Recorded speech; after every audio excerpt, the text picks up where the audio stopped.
Today I'm sharing 5 work from home habits that save me more than 10 hours a week, and I'm so excited that you're here. I'm April Perry from LearnDoBecome.com. We help people who are drowning in the details of life to create simple systems so they can do what matters most. I've been working from home for about 20 years, and I just want to share some things that I've learned. And whether you work from home as an entrepreneur, or maybe you have an at-home job, or maybe you're just doing work in the house, I'm hopeful that today's ideas will give you some inspiration and some excitement and energy, and I can't wait to share. Habit number 1 is to make our work as asynchronous as possible. Now, I understand that some work has to be synchronous. If you're teaching a specific lesson to someone one-on-one, or you must have a one-on-one meeting, or you have to attend something, specifically in person or at least online at a specific time, then that's totally understandable. However, there's a lot of work that definitely can be done asynchronously. Now that we have so many different apps and video tools, audios, and so many ways to communicate with people around the world, utilizing that has made a huge difference for us so that we only have a very few number of meetings. And even right now, this is asynchronous, so I can record on my time, you can watch on your time, and we can all be part of this together. What I encourage you to do is, if you own your own business, to be able to ask this question for yourself, or if you work for another company, to be able to ask this and maybe work with them, but say, how could we get the outcome that we're looking for and make it as asynchronous as possible?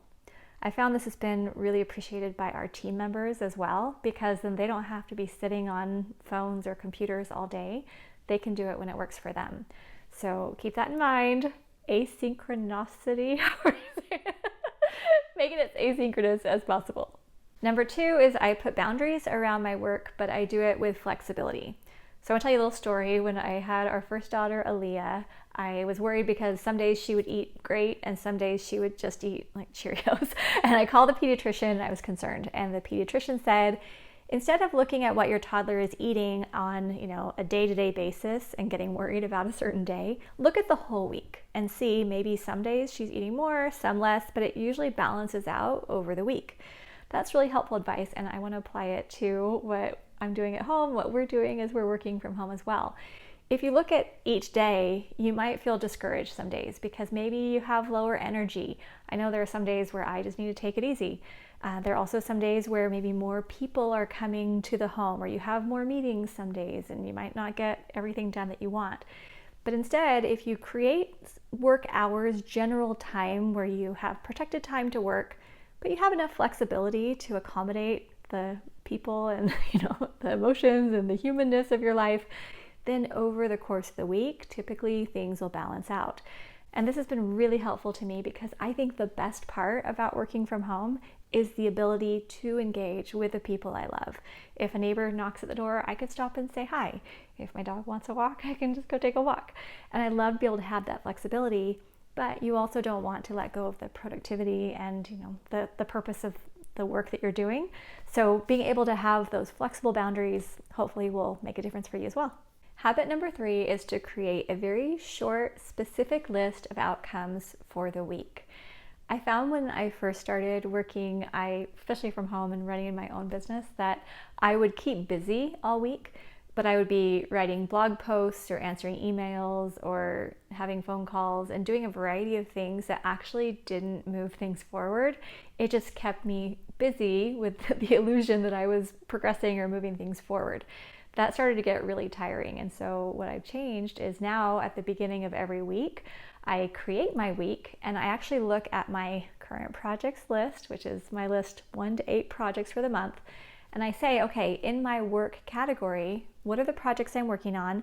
And what are just a few outcomes that I could have by the end of this week that will have moved those projects forward and that feel really good to me considering other things I have going on. As I teach a system here called the Command Central, when you look at the week, you have your current projects, routines, calendared items, and next actions that all kind of fold in together. But if you can have some good solid routines to maintain things, keep it going, a very simplified calendar so you're not booked morning to night, and then really specific next actions that support your current projects, you're going to find that every week you're getting the most important things done and then you're getting the results, and you might even get them done much more quickly than you'd anticipated, giving you more either free time or time with people or time to progress on some other things that might move you forward as well. So really taking time at the beginning of the week to identify those outcomes will make a big difference.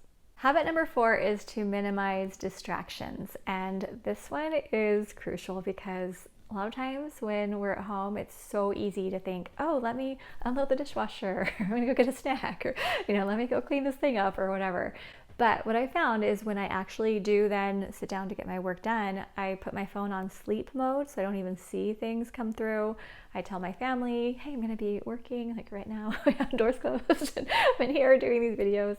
And also just being able to not check social media, don't go check the weather, kind of stay off the phone and stay off all the other websites and just focus on these specific tasks that need to be done. If the tasks are predetermined and we're working in microbursts and moving forward, we're going to find we make really significant progress, but we're also going to find that we don't feel like we're spending all day getting like 1 or 2 things done because we're constantly running off in different directions. So I know it is a little tricky, but I would say I save several hours a week just closing off my phone and focusing on the task at hand.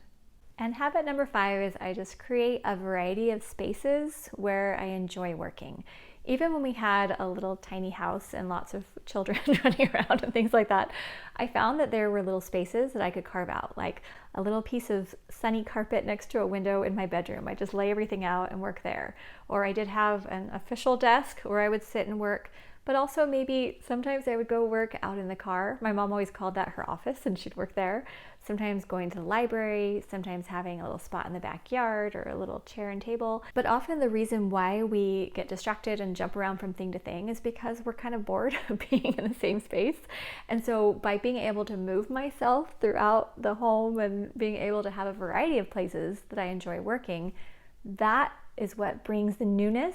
And then I can turn off my phone, minimize those distractions, and still feel excited about where I am, what I'm doing, and have the attention span needed in order to do my most important work. We all know that the world is becoming more and more global, and so many of us are now working from our homes, trying to balance our families and trying to, make some sense of all the things going on in the world. But I found that applying these 5 habits I've shared today have helped me so that I can enjoy my family, take care of myself, get my most important work done, be able to live my purpose. And then, all of us want to be able to improve our skills, support our families, and be able to move forward in ways that just feel great. I hope that these ideas have been helpful to you, and Sunny and I are wishing you the very best as you work from home. There's a link in the description to how you can start stepping for free and learn a system to have total peace of mind and get out of the overwhelm for good. We'll see you soon.